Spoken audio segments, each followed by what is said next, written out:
ছোটবেলা সেই ঐতিহ্যবাহী সেই খেলা খেলছে আজকে আমরা লুকোচুরি উঠা এখন ভাঙানো চলছে। এই যে এই কয়জনের হচ্ছে বলে দিয়েছে 1 নম্বর 2 নম্বর একজন বাকি আছে তাকে বললে হয়ে যায় যে বাবাকে অ্যাক্টিভ হয়েছে।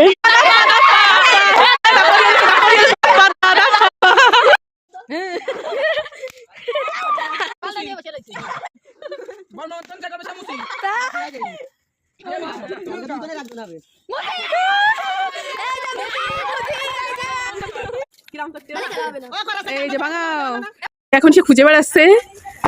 আমাদের বলা হয়ে গেছে অ্যাক্টিভ 2টি আমি অ্যাক্টিভ হয়ে গিয়েছি। এই যে এখন সে আছে মুচি হয়েছে সে গুনতিছে এখন সবাইকে খুঁজবে আমি পলাই। আমরা সবাই এখন যে যার মতো এই যে খুঁজে বেড়াচ্ছে চোর সবাইকে বলে দিয়েছে। এখন আমরা এখানে ওয়েট করছি। এই যে আমরা সবাই লুকোচুরি খেলছি আমাদের সবাইকে বলে দিয়েছে আর মা বাকি আছে মা হলে শেষ।